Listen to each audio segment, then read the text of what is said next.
So students, आज हमारा जो टॉपिक है वो है law of conservation of linear momentum. Right. इससे पहले ही क्लास में मैं आपको ऑलरेडी बता चुका हूँ। देखिएगा, what is your linear momentum. Linear momentum होता है क्या हमारे पास में, इसे पी से डिनोट करते हैं। That's your product of mass and velocity M into V. Right. एक और टर्म मैंने आपको बताई थी, which is set to be your impulse. What is your impulse? Whenever the force is applied on a body over a short interval of time, then impulse is said to be your I is equal to F dot delta t. It is said to be my impulse. ठीक है, this force is set to be your average force. ठीक है, तो ये हमारे पास में कुछ बेसिक प्रॉपर्टीज हैं लीनियर मोमेंटम इम्पल्स जो आपको याद होनी चाहिए। एफ इंटू डेल्टा टी आपके पास में आता है।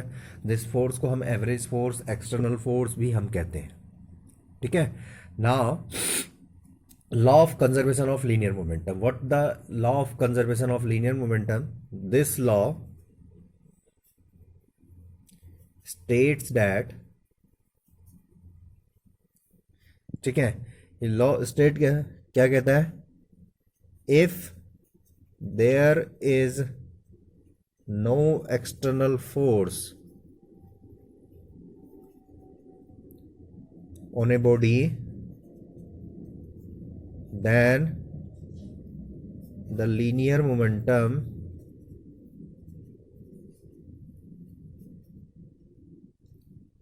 will remain conserved। ठीक है, ये लोग कहता है कि अगर किसी बॉडी में कोई एक्सटर्नल फोर्स हमारा नहीं लग रहा है तो उसका जो लीनियर मोमेंटम होगा वो क्या रहेगा, आपका कंजर्व्ड रहेगा, यानी आपका कांस्टेंट रहेगा।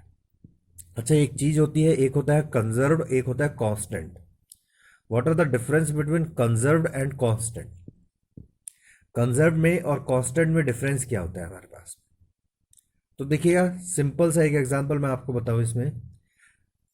कंजर्व्ड और कांस्टेंट में होता है, फॉर एग्जांपल, ठीक है, मैंने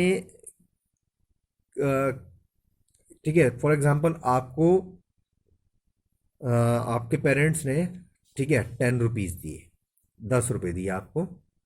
ठीक है, आज फिर नेक्स्ट डे फिर आपको 10 रुपये मिले। Right.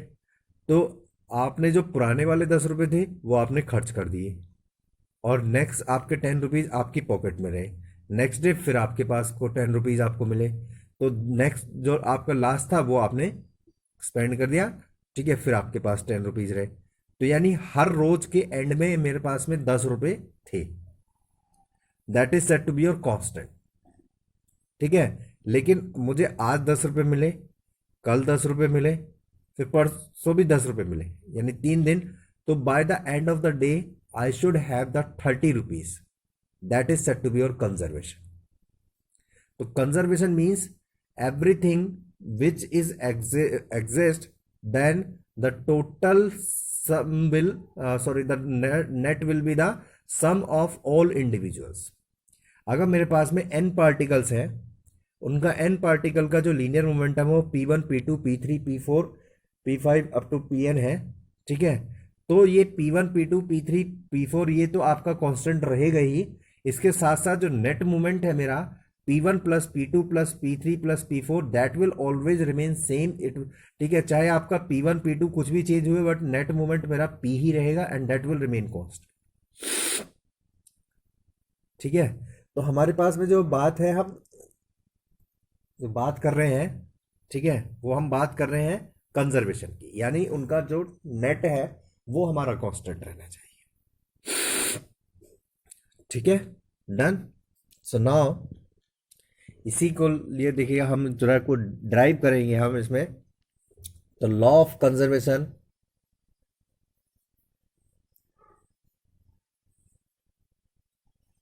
Of linear momentum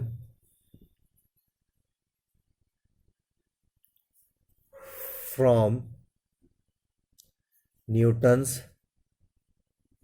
second law. तो पहले हम सेकंड लॉ से इसको ड्राइव करेंगे।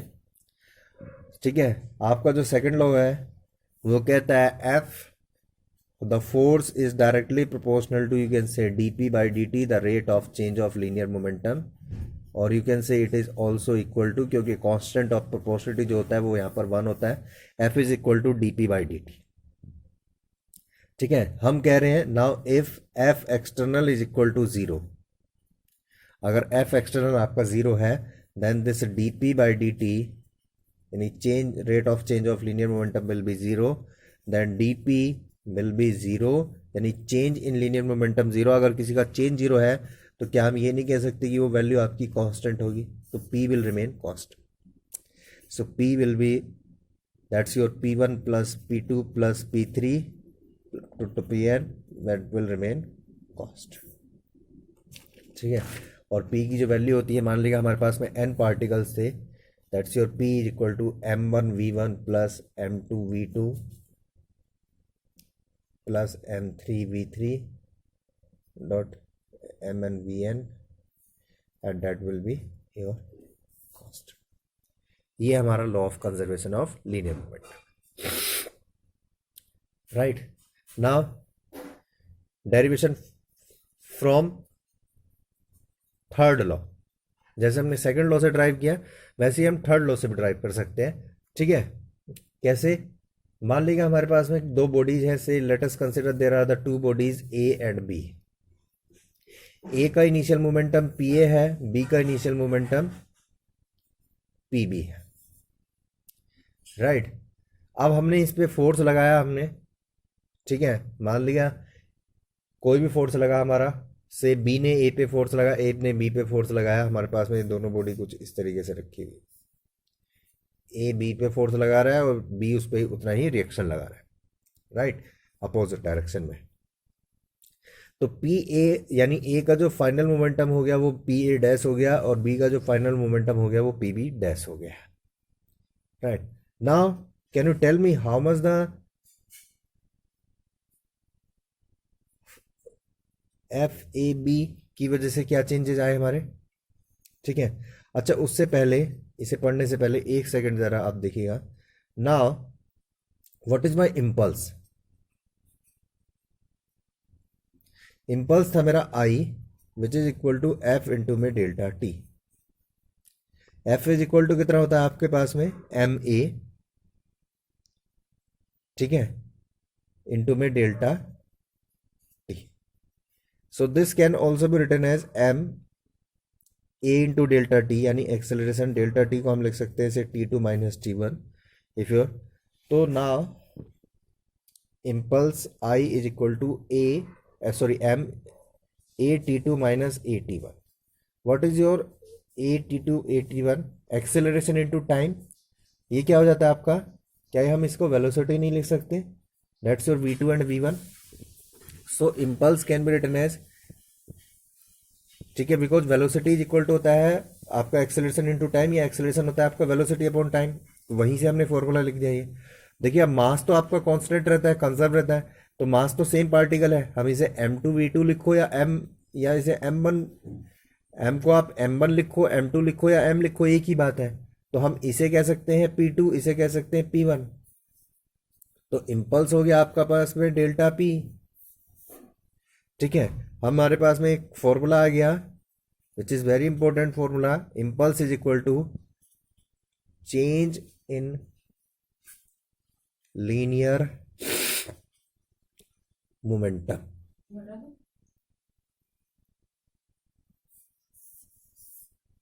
Impulse is equal to change in linear momentum.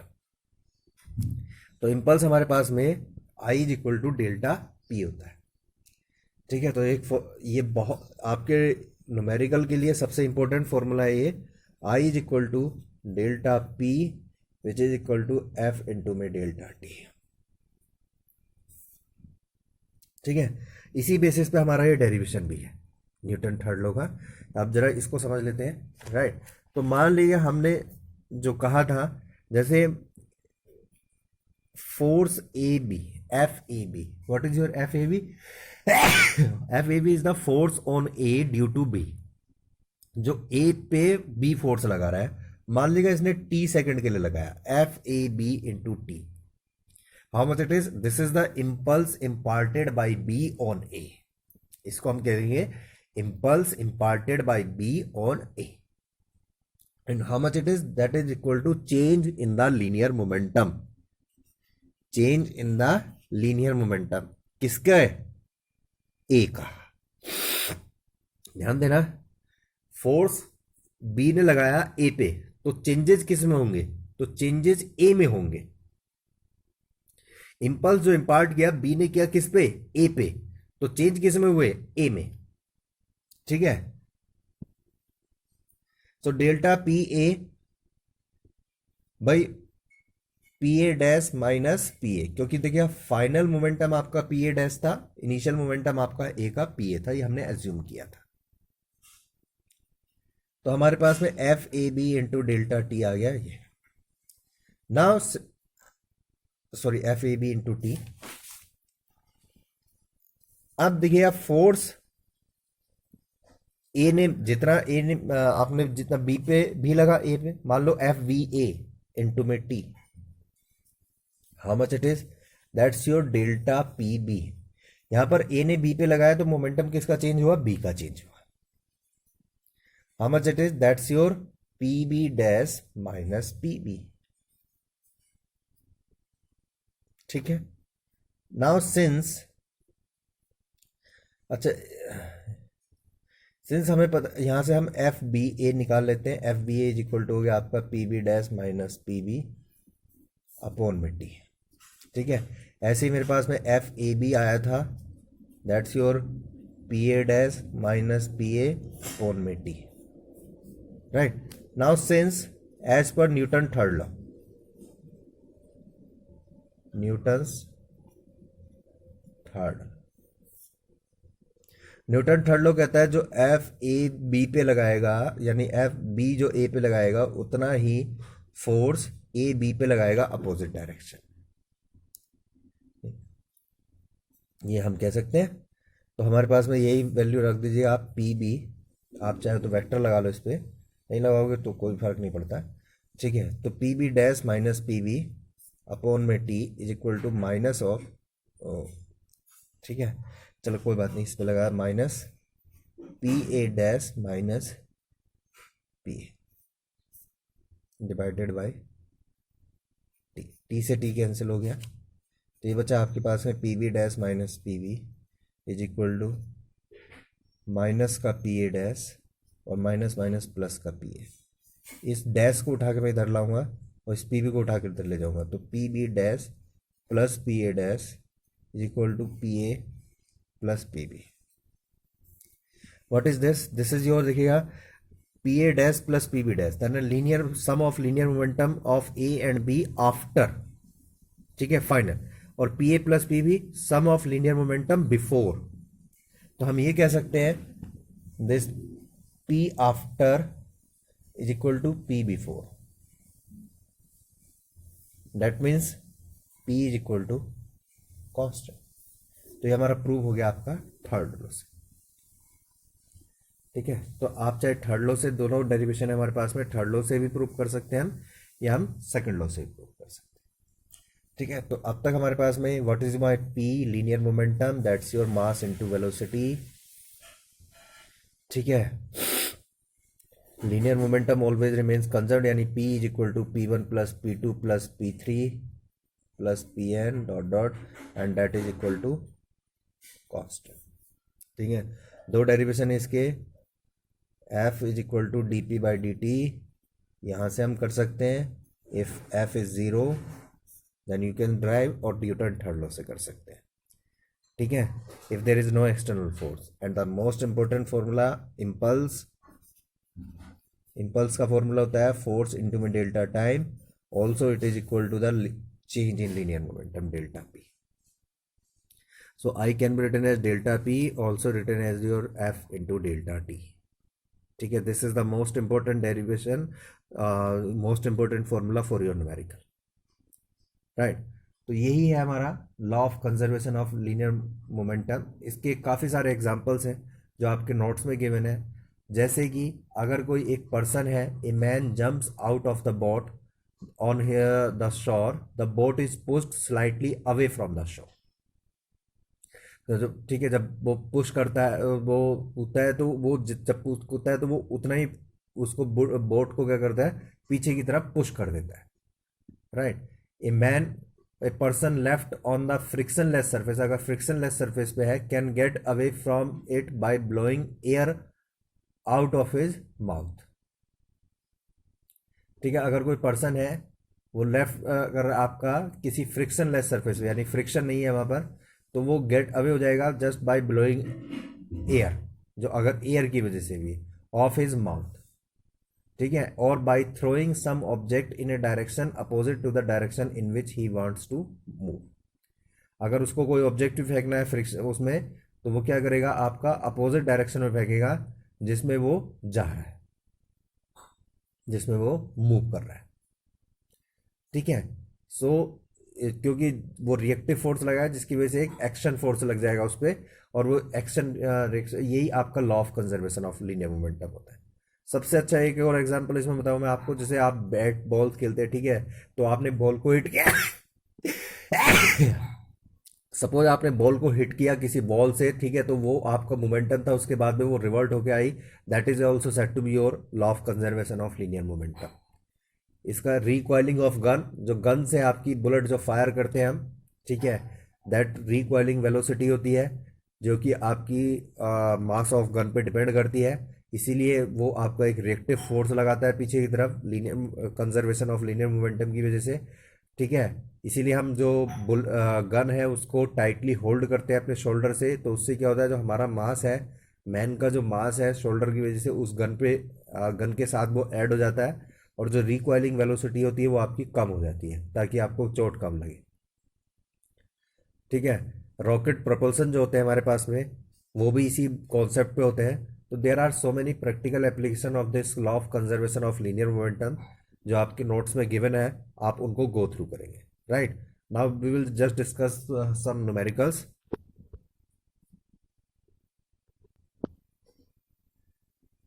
सो देखिएगा, न्यूमेरिकल आपके जो एनसीईआरटी एग्जाम्पल्स हैं आपके उसमें गिवन है असाइनमेंट में. ठीक है, सबसे पहले हम वही डिस्कस करते हैं. तो NCERT example, that's your question number first. ठीक है, क्वेश्चन कह रहा है, a batsman hit back A ball straight in the direction of the bowler without changing its initial speed if the mass of ball is given and impulse आपको निकालना है. Right, question बहुत अच्छा है. तो देखिए, अब मान लीजिएगा एक कोई बैट्समैन है, बॉल को हिट कर रहा है. तो सपोज ये बैट्समैन, बॉल आई आपकी इधर से, ठीक है, बॉलर ने बॉल थ्रो किया, इधर से आए, से 12 मीटर पर सेकंड से आए, और बैट्समैन ने बॉल इस पे इंपैक्ट करी और हिट कर दी बैक, यानी रिवर्स डायरेक्शन. उसने डायरेक्शन चेंज की. बैट्समैन हिट्स बैक ए बॉल, ठीक है, straight in the direction of the bowler, ठीक है, विदाउट चेंजिंग, उसी स्पीड से 12 मीटर, यानी स्पीड चेंज नहीं करी 12 मीटर पर सेकंड से, लेकिन डायरेक्शन चेंज हो गई. बॉलर इधर था, बॉलर से बैट्समैन की तरफ बॉल आई, और उसने बैट्समैन की तरफ को स्ट्रेट फॉरवर्ड कर दिया उसको. Right. So that is set to be your, आपकी यहां पर स्पीड, यानी how much the V1, how much your V2. Initial velocity कितनी है हमारे पास में, देखिएगा, ध्यान रखें. अब हमें यहाँ पर कंपोनेंट लेने होंगे आपका डायरेक्शन के.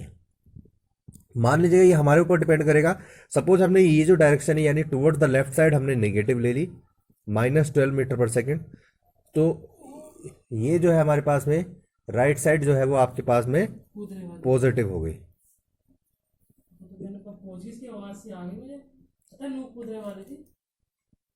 Twelve metre per second plus positive हो गई. ठीक है, तो हमारे पास में अगर एक कंपोनेंट नेगेटिव है तो दूसरा कंपोनेंट आपका पॉजिटिव है. ठीक है, तो that's your -12 meter per second and it's your +12 meter per second. How much the law of conservation of linear momentum. Impulse आपको निकालना है इसमें. Impulse I is equal to delta P. इसको हम क्या कहते हैं, इंपल्स मोमेंटम थ्योरम भी कहते हैं हम इसको. ठीक है,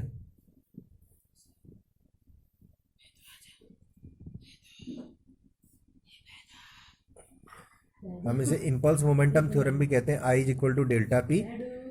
ठीक है, तो आई निकालना है आपको, तो डेल्टा पी निकाल लीजिएगा आप। मास है जो हमारे पास में M,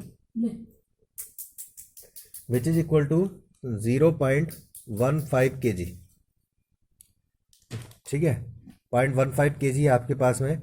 so how much the initial momentum P1, that's your मास तो सेम रहेगा, बॉल तो आपकी नहीं टूटी है या बॉल तो मास चेंज नहीं हुआ, तो M V1। How much the P2, that's your M V2। How much the impulse, that's your delta P, it's your P2 minus P1. So I will just put this is your, say M can be taken as common, so V2 minus V1। M हो गया आपका 0.15, V2 हो गया आपके पास में ये, V2 कितना है हमारे पास 12, और ये माइनस V1 है आपका -12। ठीक है, तो टोटल हो गया हमारे पास में impulse, that's your change in linear moment. How much it is 0.15 into में 12 प्लस 12, इट्स योर 0.15 इंटू में 24। हम इसे सिंपली मल्टीप्लाई कर देंगे, 60 and your 36, your that's it. So 3.6 आपका आ गया newton second, that's your impulse. Impulse आ गया हमारे पास में 3.6 न्यूटन सेकेंड। ठीक है, तो ये हमारी वैल्यू आ गई इम्पल्स की। तो that is said to be your impulse momentum theorem भी कहते हैं। I is equal to delta P, हम इससे निकाला है। ठीक है, one more question, question number 2 आपका। ठीक है, क्वेश्चन नंबर 2 कह रहा है, two identical billiard balls strikes a rigid wall with same speed but at the different angles. ठीक है, दो आपकी है ये, आपको देखिए इसमें ये एक तरह से आपका जो क्वेश्चन है ये आपका इसमें डेटा गिवन नहीं है, यानी आपको इसमें एज्यूम करना पड़ेगा v इस तरीके से, इसमें न्यूमेरिकल वैल्यू गिवन नहीं है हमें। ठीक है, तो दो आइडेंटिकल बॉल है, दो जो बॉल है वो आपकी बिल्कुल सेम मास, आइडेंटिकल का मतलब होता है बेटा मास सेम है, तो हम ये कह सकते हैं m1 इक्वल टू m2 है। ठीक है, मास दोनों का आपका सेम है, m1 इक्वल टू m2 है। ठीक है, स्ट्राइक्स करती हैं रिजिड वॉल पे सेम स्पीड से बट डिफरेंट एंगल। मान लीजिए एक θ1 पे करती है, दूसरी θ2 पे करती है। ठीक है, से सेम स्पीड है, स्पीड भी सेम है, v1 इक्वल टू v2 है। ठीक है, and gate reflected without change its speed. तो यानी स्पीड में भी चेंज नहीं होता लेकिन रिफ्लेक्टेड है, वर्ड जरा ध्यान देंगे यहाँ पर, रिफ्लेक्टेड है यानी आपका जो डायरेक्शन होगी, पहली आपकी पॉजिटिव होगी तो दूसरी आपकी निगेटिव होगी, पहली निगेटिव होगी तो दूसरी पॉजिटिव होगी, ये डिपेंड करता है आपका। ठीक है, तो मान लीजिएगा मेरे पास में दो बॉल हैं, से मैं यहाँ पर एक बॉल A एक बॉल B ऐसे ले लेता हूँ, तो how much the mass of A is equal to mass of B। ठीक है, how much the velocity of A, VA से it is my minus B start. ठीक है, how much the final velocity of VA dash, that is also that's your plus B. Similarly आपकी BB है, velocity of ball B it's your minus B and velocity final velocity of that's your plus B. ठीक है, हमने assume कर लिया जैसे ball है, इस बॉल पे स्ट्राइक कर रही है दो बॉल, तो ये डायरेक्शन आपकी जो इनिशियल डायरेक्शन है वो आपकी माइनस हो गई, फाइनल डायरेक्शन जो आपकी राइट साइड है वो आपकी प्लस हो गई। तो हमने लेफ्ट साइड को निगेटिव किया है और राइट साइड को, लेकिन इसमें जो चेंजेस हैं वो आपके थीटा में चेंजेस है, थीटा आपका दोनों का डिफरेंट है। तो आपको ये बताना direction of the force on the wall due to each wall. ठीक है, डायरेक्शन क्या होगी। ठीक है, so what will be the direction, ये आपको कैलकुलेट करना है, the ratio of the magnitude of impulse imparted by the balls by wall. ठीक है, तो ये आपके पास में, अब जरा ध्यान देंगे इसको, ये एक बॉल का केस ले लेता हूं मैं, ये एक बॉल है मेरे पास, ये इस तरीके से आई किसी एंगल पे थीटा पे पर और रिफ्लेक्ट हो गई ऐसे करके। रिफ्लेक्ट आपको पता है सेम एंगल पे ही होगी, से मान लो ये θ1 है, तो θ1 पे आई, θ1 पे ही आपकी रिफ्लेक्ट होगी। तो इस वेलोसिटी, ये हमारे पास में v वेलोसिटी से आई थी, तो ये कंपोनेंट हो गया हमारे पास में v cos थीटा 1, ये कंपोनेंट हो गया हमारे पास में v sin थीटा 1। ठीक है, ये v वेलोसिटी से ही ये चली गई। ठीक है, ये कंपोनेंट हो गया हमारे पास में v cos थीटा 2, और ये कंपोनेंट हो गया हमारे पास में v sin थीटा 2। ठीक है, तो हमारे पास में जो इम्पल्स आएगा आपका वो इस डायरेक्शन में, ये देखिएगा, ये तो ये मैं फोर्स डायग्राम बना रहा हूँ जिसपे हमारे जो वेलोसिटी, तो देखिए यार ये आपका v cos थीटा 1 था, सॉरी हाँ v cos थीटा 1, क्योंकि एंगल तो सेम है हमारा। ये था आपका v cos, ये इनिशियल थी, ये फाइनल थी। ठीक है, सिंस दोनों आपकी v है, इसलिए आपको ये आपका यहाँ पर था v sin थीटा 1 और ये भी था v sin थीटा। ठीक है, तो यहाँ पर जो हमारी जो वेलोसिटी है वो दो कंपोनेंट में है, एक हॉरिजॉन्टल और एक वर्टिकल। ठीक है, यानी मोमेंटम जो चेंज होगा आपका वो किस में होगा, हॉरिजॉन्टल में होगा और वर्टिकल में होगा। ठीक है, how much, can you tell me how much the momentum change in moment, so change in linear momentum in vertical, पहले वर्टिकल में निकाल लेते हैं, वर्टिकल डायरेक्शन। मास आपका सेम है, मास तो एक्सप्लोड नहीं हुआ है, जब तक देखिएगा मास टूटे ना, कोई एक्सप्लोजन ना हो, तब तक मास आपका सेम रहता है, राइट। तो how much the delta P in vertical direction, that's your linear momentum P V dash, final linear momentum in vertical direction minus initial linear momentum in vertical direction. Final linear momentum ये है मेरे पास में M V dash minus M V. ठीक है, M V dash कितना है मेरे पास में, V sine theta 1 minus M V initial कितना है मेरे पास में, वी साइन थीटा 1, वो भी वी साइन थीटा 1 है। तो M V sine theta 1, M V sine theta 1, how much it is, 0। So what is the change in the linear momentum in vertical direction? It is your 0. तो हम linear momentum आपका vertical direction में कितना हुआ, change कितना हुआ, 0। तो change in linear momentum in vertical direction, it is your 0. Now change in linear momentum in horizontal direction, अब हॉरिजॉन्टल डायरेक्शन निकालेंगे हम, that's your delta P H, आप कह सकते हैं इसे। हाउ मच भाई, भाई पी एच में फाइनल माइनस पी एच में आपका इनिशियल। पी एच में फाइनल कितना था हमारा, फाइनल देखिएगा ये था, ये कंपोनेंट जो आया था ये वी cos थीटा, और इनिशियल कितना था, इनिशियल भी इतना ही था। लेकिन इस बार जरा डायरेक्शन दोनों की अपोजिट है, दोनों इस केस में देखिए दोनों डाउनवर्ड थे, तो दोनों को हमने प्लस प्लस ले लिया लेकिन इस बार एक राइट साइड है और एक लेफ्ट साइड है, तो राइट साइड को हमने पॉजिटिव ले लिया, यानी M V cos theta, minus left side को हमने नेगेटिव ले लिया, तो माइनस का वी cos थीटा। तो ये हो गया आपका एम वी cos थीटा, और ये माइनस माइनस प्लस हो गया आपका प्लस का, सॉरी थीटा 1 है ये, M V cos theta 1, how much the 2mv cos theta 1, this is the linear momentum change in your horizontal direction। ये आ गया हमारे पास। तो हमसे पूछा गया था what is the direction of force, force किस डायरेक्शन होता है भाई, फोर्स उसी डायरेक्शन होता है जिस डायरेक्शन में लीनियर मोमेंटम होता है। अब यहाँ पर दो कंपोनेंट है लीनियर मोमेंटम की, एक हॉरिजॉन्टल और एक दूसरा वर्टिकल, वर्टिकल तो 0 हो गया, तो बचा कौन सा हमारे पास में, हॉरिजॉन्टल। तो फोर्स,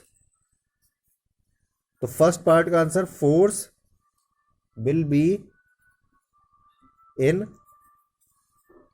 हॉरिजॉन्टल डायरेक्शन, फोर्स आपका हॉरिजॉन्टल डायरेक्शन में होगा दोनों बॉडी के, दोनों बॉल के लिए। ठीक है, देखिए ये फर्स्ट बॉल है, ये आपका ये बॉल ए के लिए है, अगर मैं बी बॉल के लिए बात करूं तो वो भी इसका डेल्टा पी एच यही आएगा आपका 2 MB, बस कोस थीटा 1 की जगह कोस थीटा 2 हो जाएगा। और डेल्टा पी वी उसका वर्टिकल जो रहेगा वो रहेगा आपका 2 MB, सॉरी वही रहेगा 2 MB साइन थीटा, आपका वहां पर कितना हो जाएगा, 0 हो जाएगा। कितना हो जाएगा, 0 हो जाएगा। ठीक है, तो यहां पर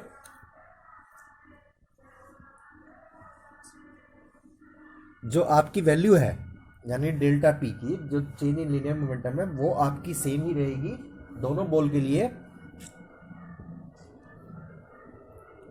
but the only difference is your theta 1 and theta 2। यहां पर थीटा 1 है, वो आपका थीटा 2 रहेगा, सिर्फ यही चेंज रहेगा।